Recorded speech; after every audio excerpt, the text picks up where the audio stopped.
বাহ, সরি ভাই। আজকেও লেট? চাটা সাক্ষী থাকলো তাহলে।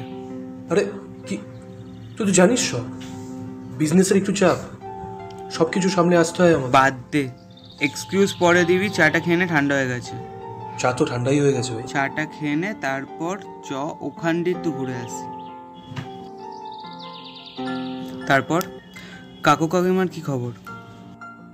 কি আর, যেমন চাপ দেয় ইনকাম করার জন্য, যতই যা করি তুই জানিস তো, কেউ আমার দিকটা বোঝে না রে। আরে এত ইম্পেশেন্ট হলে হবে? Go and talk to them. তুই পারলে বোঝা, যদি বোঝে, আমার দ্বারা আর পসিবল নয়। এইটাই রে বাস্তব রে ভাই। প্যাশনকে প্রফেশন করার জন্য অনেক কিছু সহ্য করে নিতে হয়। তাহলে তুই পারলি না কেন? আমার কি মনে হয় বলতো, তোর ওই ফ্রাস্ট্রেশনের মূল হলো তোর ওই বিজনেস। তুই বিজনেস ছাড়, পুরো মনটা ফিল্ম মেকিংয়ে দে। আর বাড়িতে কি বলবো, তোমাদের ছেলে বেকার, টাকা পয়সা ছেড়ে নিজের প্যাশনের দিকে ছুটছে, আর আমি তোর মতো তো ব্রিলিয়ান্ট নই কাকা। আর নদীর পাড়ে বসে বসে আমার দিন কাটে না তোর মতো। এক সময় স্কুলে পড়ে রোজ এখানে আসতাম, মনে আছে? আমাদের সাথে সাথে জায়গাটাও চেঞ্জ হয়ে গেছে। ভাই, জীবনটা বায়োস্কোপ নয়, পুরোটাই বাস্তব। নে,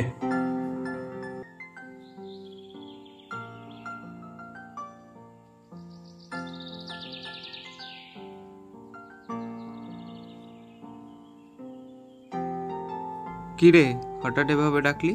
কিছু হয়নি তো? বিজনেসে অনেক প্রফিট হয়েছে বুঝলি,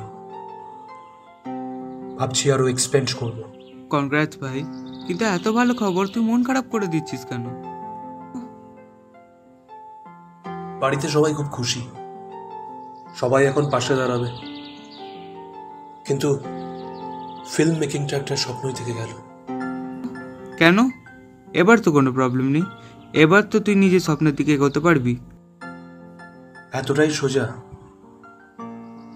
একা কি করে করবো? এই সময় যদি তোর সাথে থাকতাম কি ভালো হতো বল। হতো, যদি তুই বাড়ির সবার কথা শুনে গানটা ছেড়ে না দিতিস। এই জায়গাটা তোর জন্য পাল্টেছে, আমার জন্য নয়।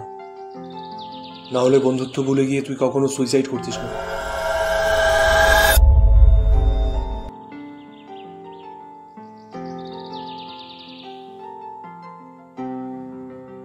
আরে ও দাদা, আপনি একা একা এখানে কি বকছেন?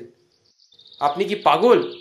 আপনি কি জানেন না এখানে কিছুদিন আগেই একটা সুসাইড কেস হয়েছে? পাগল ছাগল লোক কোথা থেকে চলে আসে, যান এখান থেকে।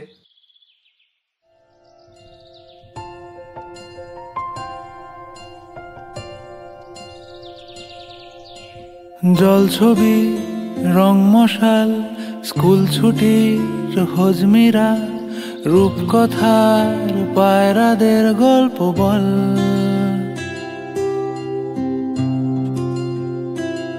বন্ধু চল,